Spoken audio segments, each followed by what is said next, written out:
Magandang araw sa inyong lahat, mga palangga. Thank you so much, mga team abroad, team Pilipinas, team seniors, team bahay. Thank you sa inyong lahat. Thank you sa suporta nyo. Thank you na nandito pa rin kayong lahat, mga totoong Aldab Nation. Nagtiwala sa vlog ko, nagtiwala sa Aldab na mayroon talagang Aldab hanggang ngayon. Mayroon naman talaga kasi nga nagpakasal silang dalawa.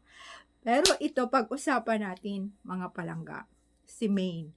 So, syempre no, binigla naman tayo ng Itbulaga na hindi pinapabati si Kong ni video. O, di ba pag-usapan, tapos ito nabasa ko, hiwalay na raw si Kong at saka si Maine. So, paano nangyari? Kaya siguro hindi pinapabati kahit video. Pwede ka namang gumawa ng video, no? Oh, ito na lang for example, katotohanan yung kasal niyo. Tapos asawa mo talaga siya. Bilang ikaw asawa na talagang asawa mo at pinakasalan mo, hindi ka bumati, asaan ka ba? Nanahimik nga, di ba? Ba't din siya nanahimik? Wow, wala akong nakitang mga pictures na nagbi-meeting-meeting siya or something. Ewan ko kung mayroon ba kayong nakikita. So, di ba? Magulat ka lang, biglang cut ng Itbulaga na walang bumati sa side sa side niya, sa side ni Kong, ina, ama, kapatid, kahit kapatid. Ha, 'di ba? At palagi naman silang may picture na nandoon palagi si May, nag-usap, or bla bla, or bumabati, kung mayroong kasalan, andoon, yung parang, di ba? Kasi nga, close.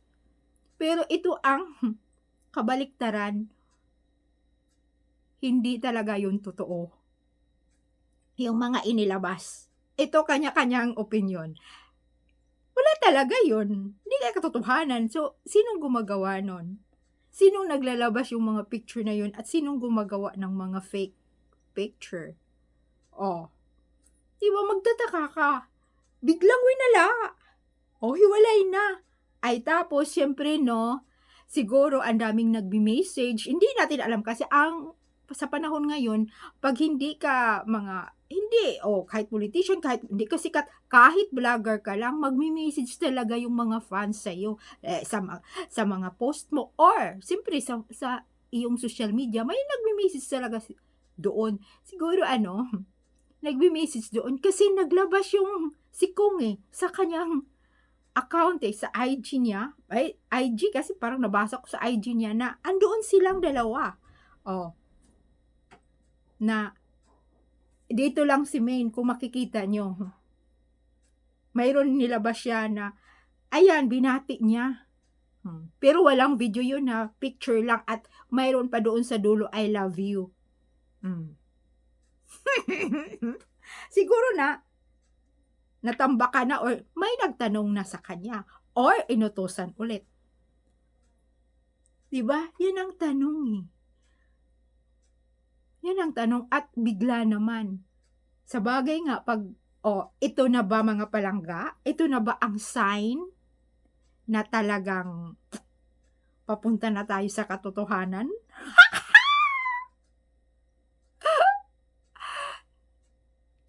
Just chill. Di ba? Parang chill lang. Chill ka lang. Dahil ang dami niyang ginawa yung Itbulaga After ilang taon na tinatago, kisyo walang relasyon, kisyo hindi sila nagsama yung mga ibang host dyan, kisyo walang anak, kisyo hindi nangangabit. Ilang taon ba nila nire-reveal na mayroon pala, may anak, magkabit pala, ang daming kabit, kisyo sa harapan ang bait, di ba? Yung mga makikita mo ng mga host. Pero nung ibinuking, mabait na asawa, akala mo, 'di ba? Sino ba diyan ang pag magbe-birthday nako, magsayawan pa sila. Sweet sweet, 'di ba? Tapos yung pala yung lalaki na yun yung mayroon palang kabit. kabit naman talaga kasi siyempre nandoon yung ano pang pangalan yun, nandoon yung asawa mo tapos may iba kang nababalita na may iba kang girl o iba kang woman. O anong pangalan nun na kinasal ka naman tapos nagsasama kayo tapos nalalaman ng iba pero pinagtakpan nila sa loob na wala, mabait talaga kasi pinakita rin naman, eh. 'Pag mag-anniversary andan 'pag ano, andoon napaka-sweet yung pala sa likod nun, mayroon pala talagang ginawa at o yun na nga, may babae pala. O 'di ba ang nagbo-booking din sa kanila host din na wala, inalis na nila. Tapos nagka-ano sa usapan, hindi nagkalabuan sa mga bulung-bulungan. Tapos kinalaunan nagkaayos din, nagbabati din, pero nabulgar na yung baho sa loob. Talaga 'di ba?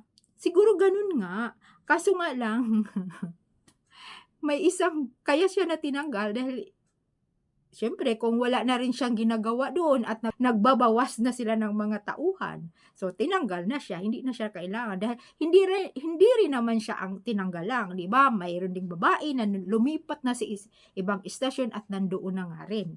Oh, 'di ba karelasyon niya yung isa din doon na host.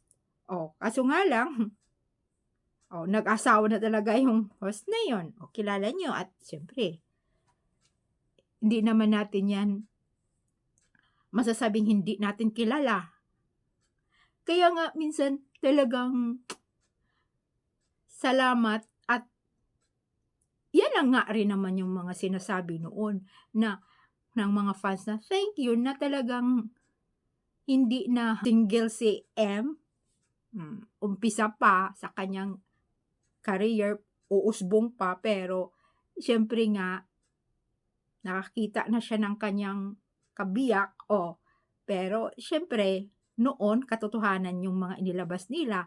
Pero sa ngayon, dahil nga nagkokontrata si Tisoy, ito iba naman ang gusto na ni Maine, oh, 'di ba? Oh, pinaghiwalay sila at gumawa na lang ng mga stories na kesyo kinasal pero walang katotohanan yun. So ano na nga ang nangyari ngayon sa EB na binigla na lang nilang wala, ninihoy-nihay ng pamilya ni Kong, hindi nagpapakita. Kaya darating talaga ang panahon na mailabas nila ang katotohanan ko. Kung ito na nga ang umpisa na babay na sa kanilang dalawa, sa kanilang mga EI na kasalan, dahil malalaman mo talaga eh. O, di ba? Ang daming mga nagtatanong. Bakit wala? Ang ginawa niya, nag-post na lang din sa kanyang IG. Kunyari, bumati siya. Oh, so thank you sa inyong lahat mga palangga. Salamat sa inyong lahat. Mag-comments lang kayo. Bye!